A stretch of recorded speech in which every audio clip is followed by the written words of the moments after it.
Virendra Pandey, department of education with Kunwar Singh university Arrah. पिछली कक्षा में हम लोगों ने मापन और मूल्यांकन के संबंध में विस्तार पूर्वक चर्चा किया था। आज हम लोग इस कक्षा में आकलन के संबंध में अध्ययन करेंगे। आकलन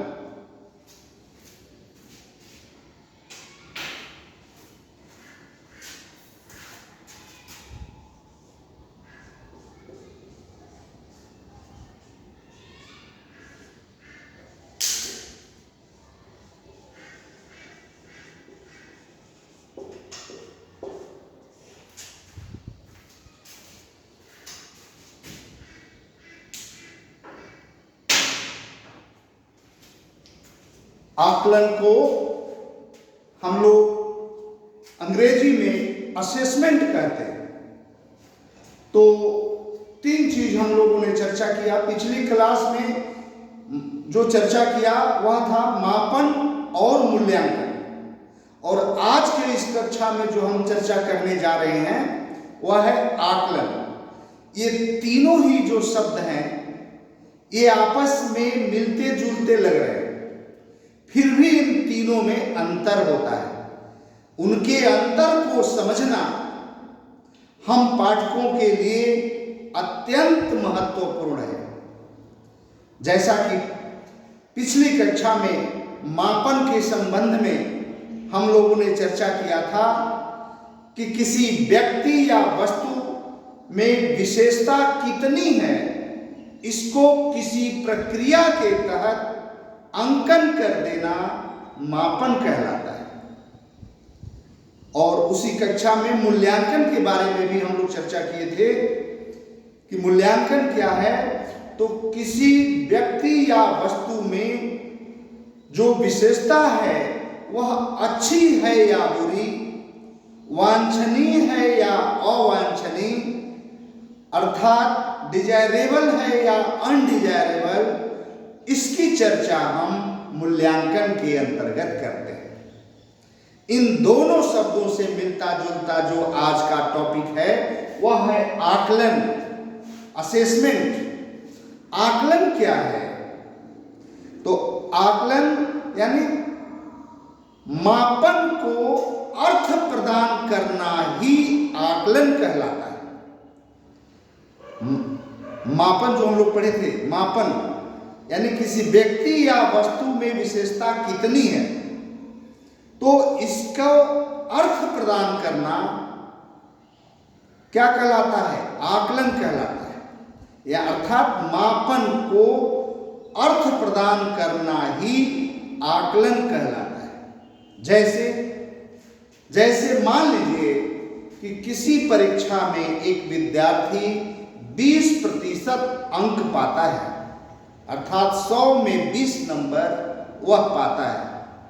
फिर 1-2 महीने बाद उसका फिर परीक्षा लेते हैं तो उसमें वह 60% अंक पाता है, अर्थात 100 में 60 अंक पाता है।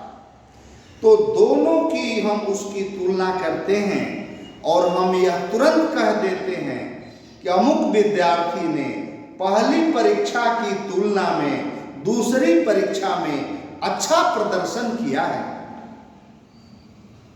जो ये हम वर्णन करते हैं यही आकलन है। एक ही बालक का जो एक बार जो परीक्षा ली गई, वह उसी बालक का पुनः दूसरी बार जो परीक्षा ली गई, उन दोनों की तुलना करना कि बालक ने किसमें अच्छा प्रदर्शन किया, इसके बारे में अर्थात मापन को अर्थ प्रदान करना यही आकलन कहलाता है। यही है आकलन।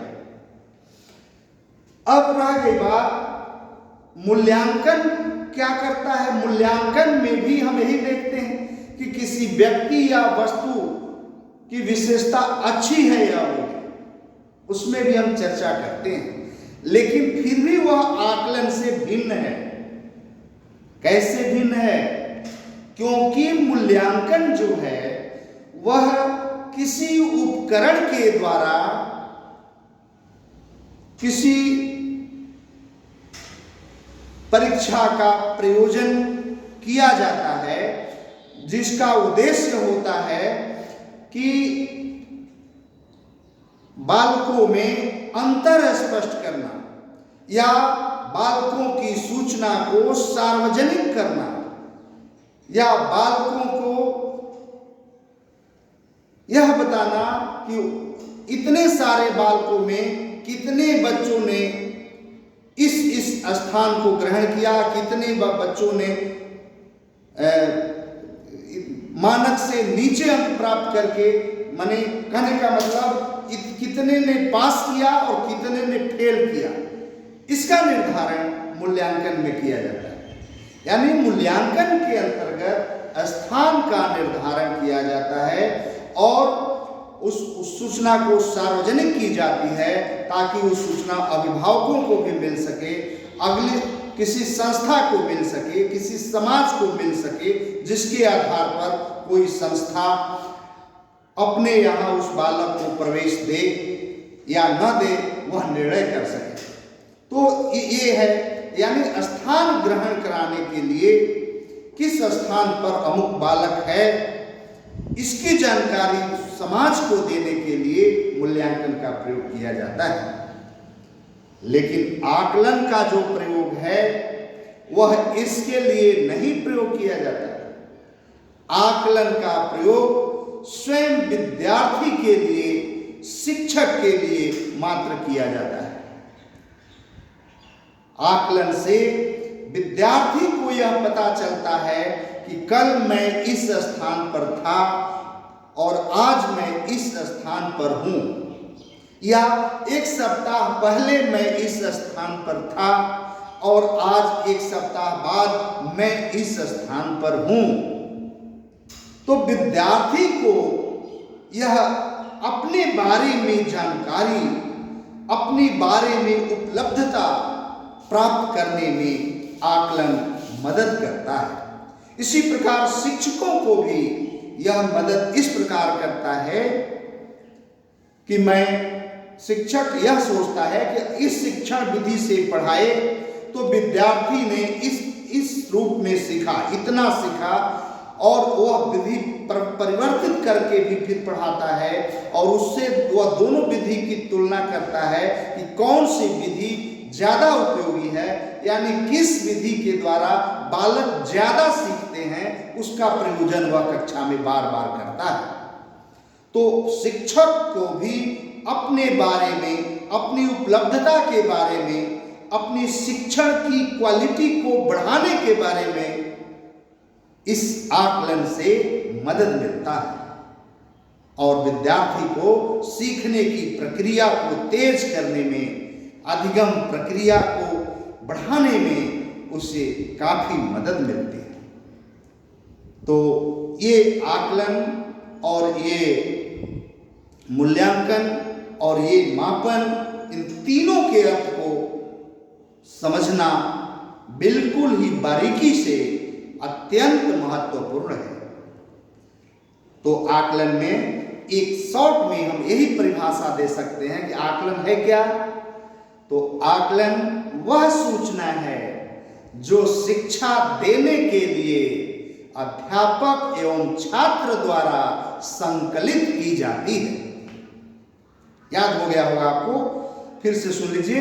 आकलन क्या है? तो आकलन वह सूचना है जो शिक्षा देने के लिए अध्यापक और छात्र द्वारा संकलित की जाती है। यह है आकलन। अब आकलन में दो बातें और उठती हैं। आकलन में दो बातें, शिक्षा का आकलन और शिक्षा के लिए आकलन, ये दो बातें हैं। शिक्षा का आकलन और शिक्षा के लिए आकलन, इन दोनों में भी अंतर है। शिक्षा का आकलन क्या है? तो शिक्षा का आकलन जो है वह शिक्षण कार्य समाप्त होने पर, यानी अधिगम प्रक्रिया जो क्लासरूम में, मान लीजिए कि क्लासरूम में शिक्षक पढ़ा रहा है और विद्यार्थी पढ़ रहे हैं, तो एक इकाई जब खत्म होती है, एक यूनिट खत्म होता है या एक पाठ खत्म होता है या एक घंटी खत्म होती है, तब वह आकलन जो करता है, इसलिए कि छात्र ने कितना सीखा, छात्र ने कितना सीखा और कितना नहीं सीखा। क्या करें कि छात्र और सीखे, क्या करें? तो इसका आकलन शिक्षा का आकलन कहलाता है। यानी अध्यापन कार्य के उपरांत जो विद्यार्थी का आकलन किया जाता है, ताकि विद्यार्थी का भविष्य निर्धारण किया जा सके कि भविष्य में इसको अब आगे क्या जरूरत है, आगे कितना, कहाँ इसको किस तरह के ज्ञान की आवश्यकता है, इन सब उसके बारे में जानकारी प्राप्त करने की जो आकलन होती है, जो की जानकारी प्राप्त करने का जो आकलन होता है, वह आकलन शिक्षा का आकलन कहलाता है। यानी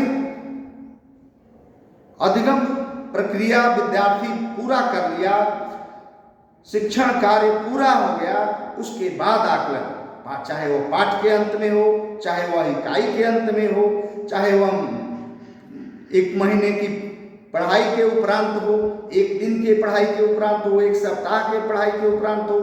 तो ये कहने का मतलब कि विद्यार्थी ने कितना उसमें से ग्रहण किया और कितना ग्रहण नहीं किया, क्या किया जाए कि वह ग्रहण करे, और विद्यार्थी को भविष्य में किस प्रकार की आवश्यकता है, इसकी पूरी जानकारी के लिए शिक्षा का आकलन किया जाता है। लेकिन शिक्षा के लिए आकलन यह दिन प्रतिदिन की गुणवत्ता में सुधार के लिए किया जाता है। विद्यार्थी जो सीख रहा है, तो सीखने की प्रक्रिया के अंतर्गत ही आकलन भी चलता रहता है। अधिगम प्रक्रिया को बंद करके आकलन नहीं किया जाता है। वह सीखने के लिए आकलन नहीं हो सकता। सीखने के लिए आकलन तभी है जब अधिगम प्रक्रिया, शिक्षण प्रक्रिया चल रही है और बीच में आकलन प्रक्रिया भी चल रही है। दिन प्रतिदिन आकलन चलता रहता है। इससे क्या होता है, इससे शिक्षक को भी यह निर्धारण करने में सुविधा होती है कि अगले दिन हमें क्या पढ़ाना है, विद्यार्थी किस रूप में सीख रहे हैं, विद्यार्थी को और किस तरह के उदाहरण की जरूरत है, विद्यार्थी को और किस किस शिक्षण विधि से इसको और उपयोगी बनाया जा सकता है। तो अधिगम प्रक्रिया में सुधार के लिए, अधिगम प्रक्रिया में बढ़ोतरी के लिए, अधिगम छात्रों की अधिगम क्षमता को बढ़ाने के लिए, अधिगम के लिए आकलन किया जाता है। ये अंतर दोनों में, अधिगम का आकलन और अधिगम के लिए आकलन, इन दोनों में अंतर स्पष्ट हो जाता है। अब है कि आकलन में लचीलापन, ये क्या होता है? लचीलापन, फ्लेक्सिबिलिटी। तो आकलन में लचीलापन होना चाहिए। परंपरागत हमारे यहाँ पेंसिल कलम कागज कहिए या पेंसिल कागज कहिए की परीक्षाएं परंपरागत रूप से वर्षों से निरंतर चलती आ रही है। क्लासरूम में किन्हीं 5 प्रश्नों के उत्तर दें, ऐसे प्रश्न पत्र निर्माण किए जाते हैं और विद्यार्थियों की परीक्षा ले ली जाती है। ये प्रक्रियाएं चलती रहती है। तो इसमें सुधार के, इससे यह सामूहिकता को ही उजागर करता है।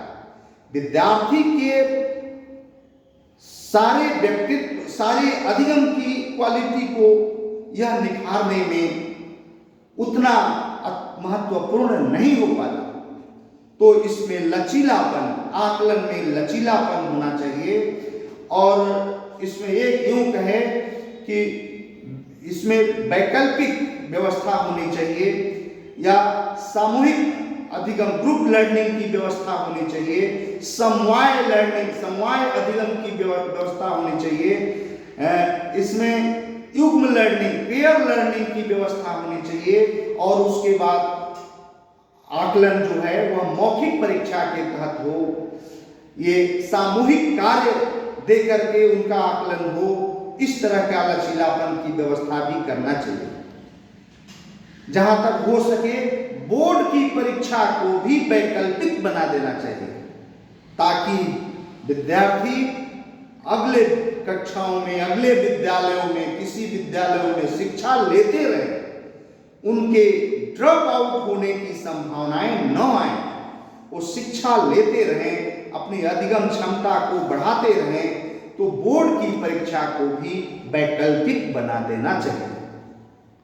और इसमें जैसे मान लीजिए किसी संस्था में प्रवेश लेना है तो इसके लिए कोई केंद्रीय मूल्यांकन या केंद्रीय संस्था को ये निर्धारित कर देना चाहिए जो विद्यार्थी का परीक्षा आयोजन करावे, उसका रिजल्ट घोषित करे और उसी के आधार पर विभिन्न महाविद्यालयों में विभिन्न विश्वविद्यालयों में विद्यार्थी नामांकन ले सके इस तरह। लेकिन उन संस्थाओं को प्रश्न पत्र निर्माण करने या परीक्षा प्रारूप तैयार करने की छूट नहीं देनी चाहिए, क्योंकि वे फिर मनमानी करने लगेंगे। इसलिए विद्वत जनों द्वारा बेहतर ढंग से अच्छे प्रश्न पत्रों का निर्माण कराकर परीक्षा का प्रयोजन किस रूप में हो, ये विद्वत जन अपना तय करें। उन संस्थाओं को जो केंद्रीय संस्था बने उनको मात्र यही अधिकार दिया जाए कि वो परीक्षा का आयोजन करे और रिजल्ट घोषित करे। और इस पर काम भी हो रहे हैं। आजकल बहुत सारे टेस्ट इनके माध्यम से कुछ कराए जाने लगे हैं। इसको और विस्तार करने की जरूरत है और इस पर और बल देने की जरूरत है ताकि आकलन प्रक्रिया में सुधार हो सके। और जो भी हम करें, चाहे मापन करें, मूल्यांकन करें, आकलन करें, जो भी करें वह विश्वसनीय होना चाहिए। हमने पिछली कक्षाओं में विश्वसनीयता और वैधता पर भी चर्चा किया था। विश्वसनीय होने से जो परिणाम विश्वसनीय आएंगे तो उस पर भविष्यवाणी भी विश्वसनीय होगी, वो सही भविष्यवाणी होगी, सही चीज होगा, ताकि उसका आगे भी जो निर्धारण होगा वह विश्वसनीय होगा। जब मापन हमारा विश्वसनीय होगा तभी हमारा मूल्यांकन भी विश्वसनीय हो सकता है। मापन को अर्थ प्रदान करना ही आकलन है, इसलिए मापन जब विश्वसनीय होगा तभी हमारा आकलन भी विश्वसनीय हो सकता है। तो ये है आकलन। इस प्रकार आकलन जो है वह अधिगम प्रक्रिया को बंद करके नहीं, अधिगम प्रक्रिया के साथ साथ चलने वाली प्रक्रिया है और वह शिक्षक एवं विद्यार्थी दोनों के सुधार के लिए है। और इसमें स्थान निर्धारण नहीं किया जाता, बल्कि एक ही विद्यार्थी का 2-3 बार टेस्ट लेकर के या उनके मौखिक परीक्षा के द्वारा या व्यवहार के निरीक्षण के द्वारा एक ही विद्यार्थी का 2-3 बार करके यह देखा जाता है कि अब विद्यार्थी किस प्रकार की प्रगति कर रहा है या उसमें कहीं हरास तो नहीं हो रहा है। तो इस परीक्षा के द्वारा इस परीक्षा में उसने अच्छा किया, इस परीक्षा के द्वारा इस परीक्षा में उसने अच्छा किया, इन सारे बातों का अर्थ प्रदान किया जाता है। इस प्रकार यह स्पष्ट है कि आकलन क्या है। तो आकलन वह सूचना है जो शिक्षा देने के लिए विद्यार्थी एवं अध्यापक द्वारा संग्रहित किया जाता है। दोनों आकलन की प्रक्रिया में दोनों ही संलग्न रहते हैं। तो यह स्वयं के सुधार के लिए विद्यार्थी को और शिक्षक को शिक्षण प्रक्रिया के सुधार के लिए अत्यंत महत्वपूर्ण है।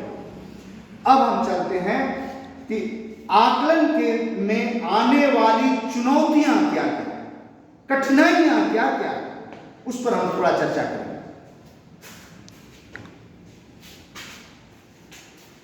कपड़ा ना आकलन में आने वाली चुनौतियां।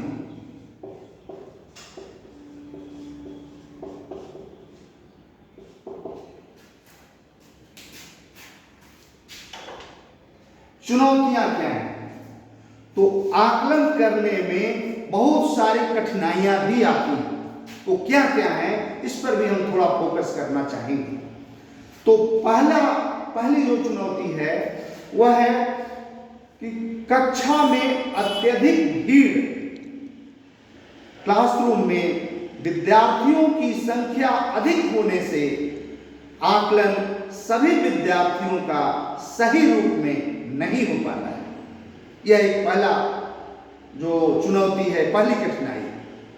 या दूसरी कठिनाई है कि कक्षा से अत्यधिक बालकों का अनुपस्थित रहना।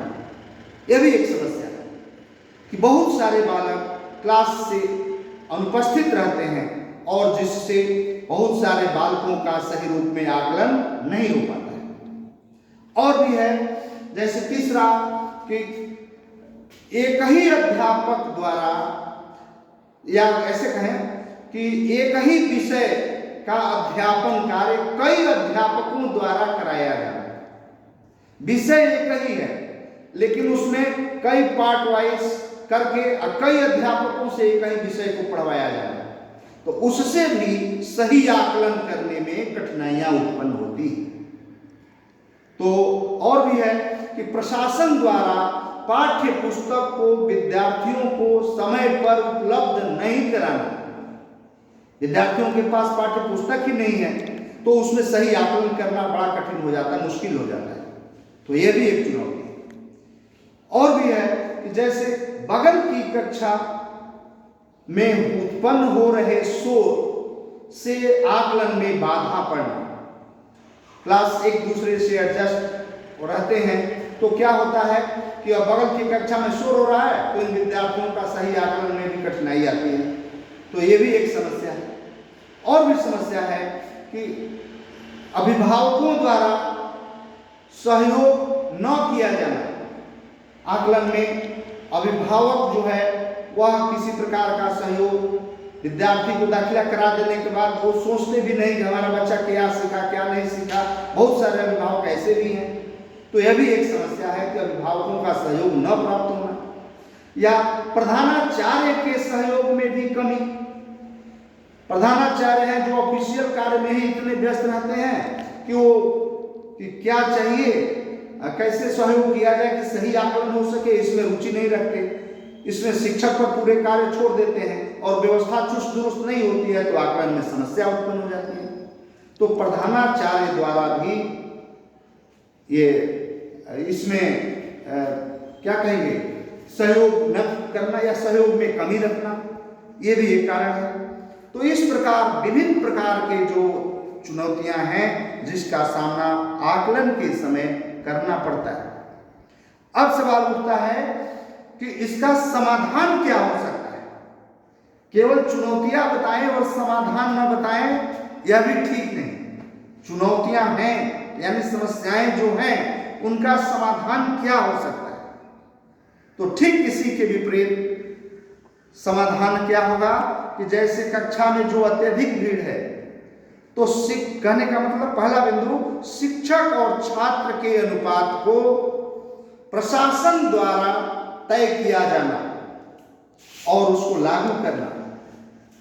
ये तय हो जाए कि इतने शिक्षक और इतने विद्यार्थी एक कक्षा में रह सकते हैं, यानी एक अध्यापक इतने विद्यार्थियों को किसी एक कक्षा में पढ़ा सकता है। तो ये अनुपात स्तर सही होना चाहिए। दूसरी बात है कि बहुत सारे छात्र जो अनुपस्थित रहते हैं तो उनके अभिभावकों से मिलकर, अभिभावकों को पत्र देकर, फोन कर उन विद्यार्थियों को भेजने के लिए प्रेरित करना ताकि विद्यार्थी अनुपस्थित न हो सके, इनकी मात्रा अत्यंत कम से कम हो।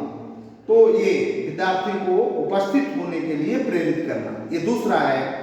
तीसरा और भी है कि प्रशासन द्वारा पाठ्य पुस्तक समय पर विद्यार्थियों को उपलब्ध कराना। चौथा भी है कि अभिभावकों को भी सहयोग करना। पांचवा है प्रधानाचार्य द्वारा भी सहयोग करना। छठवां भी है कि बगल की कक्षा के शोर को नियंत्रित रखना, उसके लिए व्यवस्था रखना, अनुशासन की व्यवस्था रखना। ये सारे कारण हैं। और एक ही विषय को विभिन्न अध्यापकों द्वारा न पढ़ाकर अन्य कार्य, अन्य विषय या उसको विधिवत ढंग से उसको लागू करना, ताकि आकलन में किसी प्रकार की असुविधा न हो। ये सारे जो पॉइंट्स हैं जिसके द्वारा आकलन में आने वाली चुनौतियों का समाधान भी किया जा सकता है। ये अब हम चलते हैं आकलन पर फीडबैक। फीडबैक इसमें क्या है, तो आकलन का फीडबैक पहले विद्यार्थियों द्वारा साझा करें। पहले विद्यार्थी द्वारा हम कैसे साझा करें, फिर हम आकलन के फीडबैक को अभिभावक द्वारा कैसे साझा करें, इस पर हम चर्चा करेंगे। तो पहले हम लेते हैं आकलन के फीडबैक को विद्यार्थियों द्वारा साझा करना। तो इसमें देखिए, कोई भी कार्य हम करते हैं और उसमें सकारात्मक प्रवृत्ति उजागर करते हैं तो काम सुचारू ढंग से चलता है। और यदि हम उसी को नकारात्मक लें तो कुछ काम में व्यवधान आता है, मानसिकता निम्न कैटेगरी, निम्न या कहें लो कैटेगरी की हो जाती है, तो उससे थोड़ा सा हमारा रुझान कम हो जाता है। तो विद्यार्थियों के साथ भी यही बात है। विद्यार्थियों को सकारात्मक दिशा की ओर मोड़ने की प्रवृत्ति शिक्षकों में हमेशा होनी चाहिए। हमारे विद्यार्थी हतोत्साहित न हो, उन्हें हम प्रोत्साहित कैसे करें, ये चीज शिक्षकों में अवश्य होनी चाहिए। क्योंकि हम केवल विद्यार्थी की कमियों को उजागर करते हैं तो विद्यार्थी की ड्रॉप आउट होने की समस्या ज्यादा होती जाती है। इसलिए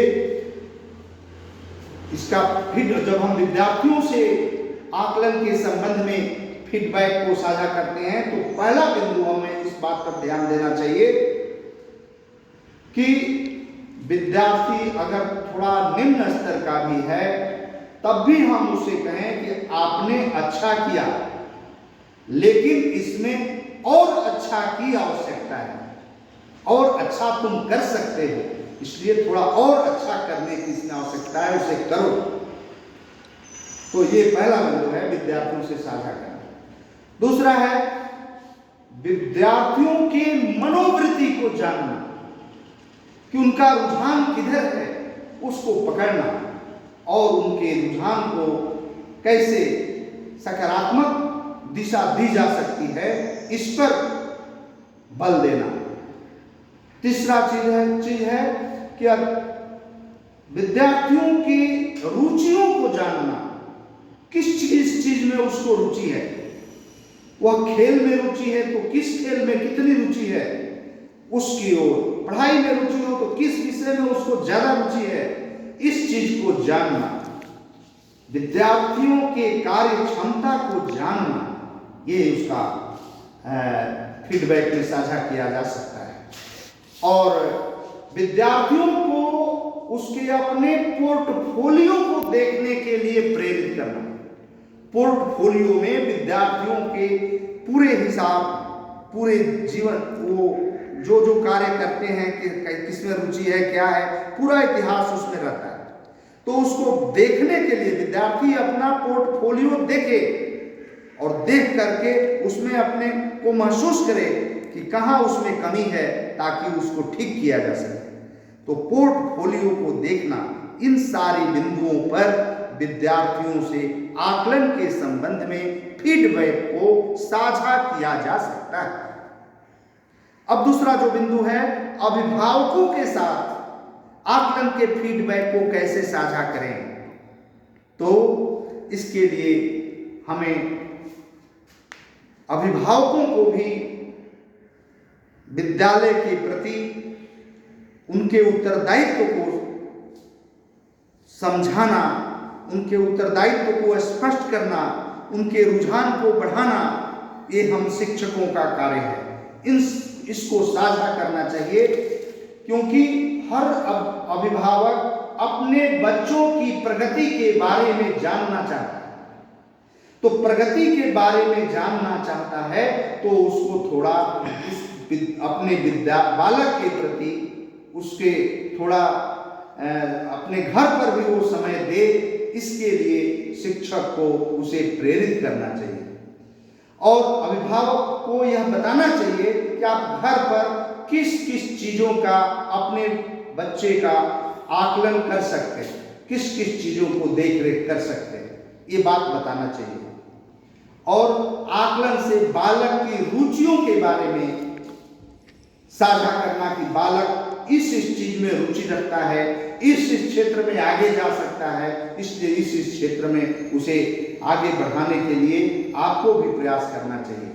तो ये या और भी बातें हैं कि छात्र कैसे सीखता है और उसके सीखने में क्या क्या कठिनाइयां उत्पन्न होती है, इन बातों को भी उनके अभिभावकों से साझा किया जा सकता है, ताकि अधिगम में आने वाली कठिनाइयां, जो बालक में के अधिगम में कठिनाइयां आती हैं, वे दूर हो सके और बालक में उत्तरदायित्व की भावना, अध्यापकों द्वारा जो कार्य दिए जाते हैं वो बालक का उत्तरदायित्व है कि जो उन कार्यों का भली भांति पूरा करे।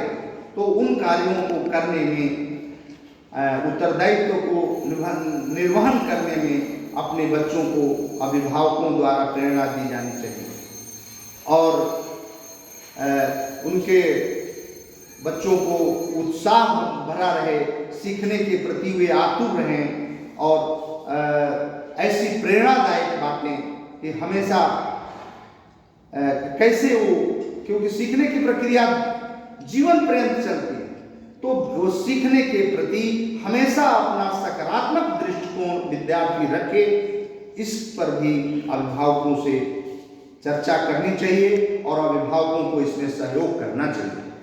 इस प्रकार पूरी कक्षा को हम अगर समेटते हैं तो हम यह कह सकते हैं कि आकलन क्या है, तो मापन को अर्थ प्रदान करना ही आकलन कहलाता है।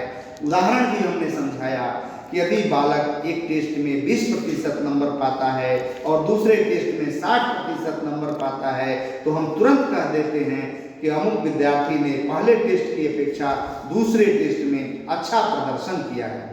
तो यह अर्थ प्रदान करना ही आकलन कहलाता है। और मापन, मूल्यांकन और आकलन, ये तीनों के अंतर को समझना अत्यंत आवश्यक है, क्योंकि मापन में क्या होता है कि किसी व्यक्ति या वस्तु की विशेषता कितनी है, इसको हम तय करते हैं। मूल्यांकन में किसी व्यक्ति या वस्तु की विशेषता अच्छी है या बुरी, इसको तय करते हैं। और आकलन में यह देखते हैं कि आकलन वह सूचना है जो शिक्षक एवं छात्र द्वारा संकलित की जाती है। किस लिए? तो शिक्षा देने के लिए। मूल्यांकन इकाई के अंत में जो हम करते हैं, लेकिन आकलन इकाई के मध्य में ही हम करते रहते हैं, दिन प्रतिदिन करते रहते हैं, विद्यार्थी के अधिगम क्षमता को बढ़ाने के लिए करते रहते हैं, शिक्षक को शिक्षण प्रक्रिया में सुधार लाने के लिए करते रहते हैं कि किस उदाहरण द्वारा, किस कार्यशैली द्वारा, किस शिक्षण विधि द्वारा, किस चित्र द्वारा शिक्षक और भी शिक्षण कार्य को प्रभावी बना सकता है, ताकि छात्र अधिक से अधिक अधिगम कर सके। और हमने ये भी बताया कि सीखने का आकलन और सीखने के लिए आकलन, ये दो बातें, जिसको हमने शिक्षा का आकलन बोला और शिक्षा के लिए आकलन बोला। इसका तात्पर्य है सीखने का आकलन और सीखने के लिए आकलन। सीखने का आकलन है कि उसमें छात्र के भविष्य का निर्धारण तय होता है। वह सीखने का आकलन जो है वह सार्वजनिक किया जाता है, ताकि उसकी सूचना अभिभावक तक पहुंच सके, समाज तक पहुंच सके, संस्थाओं तक पहुंच सके, जिसके आधार पर वह विद्यार्थियों को नामांकन दे सके, स्थान दे सके। कि हम अच्छा है, हमारे विद्यालय में इतने लक्षित तक लड़कों का नामांकन, इतने नंबर से ऊंचे अंक वालों का ही नामांकन लेना है, तो उसको नामांकन ले न लें, यह निर्णय संस्था कर सके। यानी यह सार्वजनिक रूप से किया जाता है। और सीखने के लिए जो आकलन है वह शिक्षण प्रक्रिया में सुधार के लिए और अधिगम प्रक्रिया में सुधार के लिए और स्वयं शिक्षक एवं छात्र के लिए ही किया जाता है, जो अधिगम कार्य के अंतर्गत, यानी सीखने के कार्य के अंतर्गत, शिक्षण के कार्य के अंतर्गत चलता रहता है। तो ये है। और इसमें लचीलापन होना चाहिए कि हमें जो परंपरागत परीक्षा प्रणाली से चलते आ रहे हैं, कागज पेंसिल की परीक्षाएं, तो इसमें थोड़ा अंतर आना चाहिए। खुली पुस्तक प्रणाली चलनी चाहिए, इसको भी छूट देनी चाहिए। आजकल कुछ कहीं कहीं ये व्यवस्थाएं चल रही हैं, बिहार वगैरह में हम देखते हैं किसी जो परीक्षाएं होती हैं तो पुस्तक ले जाने की भी छूट मिल जा रही है सरकार द्वारा। तो खुली पुस्तक परीक्षा प्रणाली, इसको भी बढ़ावा देनी चाहिए। मौखिक परीक्षा को भी बढ़ावा देनी चाहिए। सामूहिक कार्य का भी आकलन किया जाना चाहिए और वस्तुनिष्ठ प्रश्नों का प्रयोग करना चाहिए। यहाँ तक कि बोर्ड की परीक्षाओं को वैकल्पिक कर देना चाहिए, तो जो चाहे दे, जो चाहे न दे, लेकिन बालक को आगे पढ़ने में बाधा न उत्पन्न हो, अगले विद्यालय में वो पढ़ते रहें, अगली कक्षाओं में वो पढ़ते रहें, इस तरह की छूट। और उन्हें आकलन के द्वारा उनका स्वयं इसमें अभी आप आज कहाँ हैं, अब फिर कल आप कहाँ हैं, उनका दूसरों के साथ तुलना करने की जरूरत नहीं। उनके स्वयं की तुलना कि एक सप्ताह पहले आप कहाँ थे, एक सप्ताह बाद आप कहाँ हैं, तो स्वयं की तुलना करने से उस विद्यार्थी का मनोबल बढ़ता रहेगा और वह अधिगम प्रक्रिया में सुधार के प्रति आतुर रहेगा। इसलिए आकलन का अत्यंत महत्व है आज के इस युग में, ताकि विद्यार्थी ड्रॉप आउट से बच सकें। तो इस प्रकार आकलन में लचीलापन हो और आकलन में जो टेस्ट बनाया जाए, किसी संस्था को का निर्धारण, केंद्रीय संस्था का निर्धारण कर देना चाहिए जो विद्यार्थी का टेस्ट ले और रिजल्ट घोषित करे।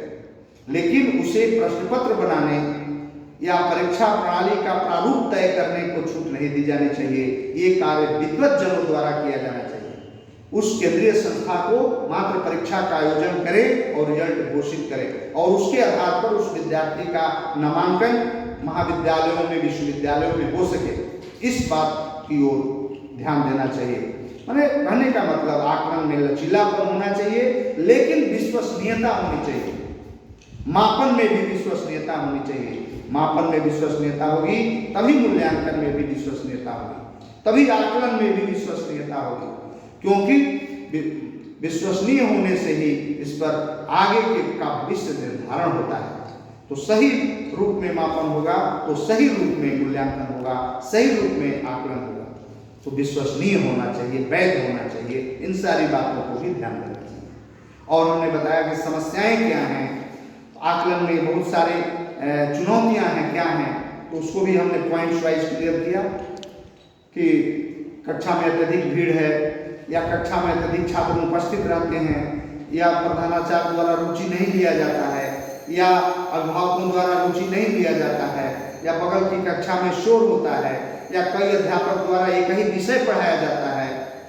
तो इस तरह की जो समस्याएं हैं, जो हमारे आकलन में चुनौतियां हैं, आकलन में समस्याएं हैं, और इसके विपरीत अगर हम इसकी विपरीत जो व्यवस्था कर देते हैं, यानी व्यवस्था में क्या है, कक्षा और शिक्षक और छात्र का अनुपात तय हो जाती है। अनुपस्थित बच्चों को विद्यालय में उपस्थित होने के लिए अभिभावकों से मिल करके प्रयास किया जाता है।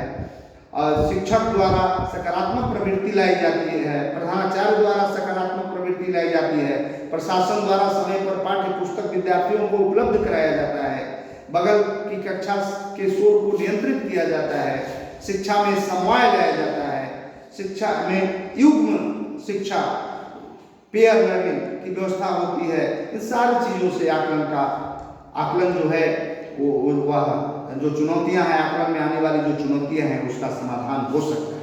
कई बिंदु हमने चर्चाएं की और हमने फीडबैक पर भी चर्चा किया कि आकलन के फीडबैक को विद्यार्थियों से साझा करें, आकलन के फीडबैक को अभिभावकों से साझा करें। कैसे करें वो भी हमने बताया कि विद्यार्थियों से जो साझा करें तो उसमें नकारात्मक प्रवृत्ति नहीं, अगर वो कमजोर भी है तो उसे कहें कि आपने अच्छा किया लेकिन इसमें और अच्छा की आवश्यकता है और आप थोड़ा मेहनत करें कि अच्छा हो जाए। तो इस तरह का मनोबल देना, छात्र विद्यार्थी को अपना पोर्टफोलियो देखने के लिए मदद देना, विद्यार्थी कैसे सीखता है और उसमें आने वाली क्या कठिनाइयां हैं इस पर भी फोकस करना, विद्यार्थियों की रुचियों को फोकस करना, विद्यार्थियों की क्षमताओं को जानना, उसकी क्षमता क्या है, इस सारी बातों को हम विद्यार्थियों के साथ साझा कर सकते हैं ताकि उसमें मजबूती ला सकें। और अभिभावकों के साथ भी साझा कर सकते हैं कि विद्यार्थियों की क्या रुचि है, उससे हम लोग परिचर्चा अभिभावकों से कर सकते हैं कि इस विद्यार्थी में इस प्रकार की रुचि है, इसलिए इसको ऐसी चीज की आवश्यकता है। विद्यार्थियों के उत्साह और मनोबल को बढ़ाने में भी हम अभिभावकों से चर्चा कर सकते हैं। अभिभावकों को यह भी हम सलाह दे सकते हैं कि आप अपने घर पर अपने बच्चों का क्या देख सकते हैं, क्या उसका आकलन कर सकते हैं, इन चीजों का आप घर पर ही देख सकते हैं, उसको देखिए तो उससे विद्यार्थी में सुधार आता है। और विद्यार्थी के उत्तरदायित्व का, अभिभावकों के उत्तरदायित्व का, इस पर भी हमें चर्चा करना चाहिए अभिभावकों के साथ। इस प्रकार ये सारी चीजों को हमने चर्चा किया और अंत में निचोड़ में हम यही कहेंगे कि आकलन में कि हर बालक अपने व्यक्तिगत रूप से सीखता है, व्यक्तिगत रूप से सीखता है और सीखने की प्रक्रिया जीवन पर्यंत चलती है और सीखने में के बाद मापन, मूल्यांकन, ये सारी चीजें किया जाता है। लेकिन आकलन की जो प्रक्रिया है वह सीखने के साथ साथ चलती रहती है, नित्य प्रतिदिन चलती रहती है, ताकि शिक्षण को भी यह सहयोग मिल जाता है कि वह कल कक्षा में क्या पढ़ाएगा, यह सब तय कर लेता है। किस शिक्षण विधि से ज्यादा बच्चे सीख रहे हैं इसको वह तय कर सकेगा और छात्र को भी यह जानकारी हो पाती है कि मैं इतना पढ़ रहा हूँ, इस तरीके से पढ़ रहा हूँ तो मैं इतना सीखा और इसमें ऐसे सुधार करके इस तरीके से पढ़ूंगा तो इतना पढ़ूंगा तो और सुधार हो सकता है। तो आकलन जो है छात्र और अभिभावक के लिए किया जाता है ताकि वह अपने अधिगम प्रक्रिया और शिक्षण प्रक्रिया को जीवंत बना सके और प्रभावी बना सके। आज हम इस कक्षा को यही विश्राम देते हैं, फिर हम लोग अगले दिन अगली कक्षा में अगले टॉपिक पर बात करेंगे। धन्यवाद।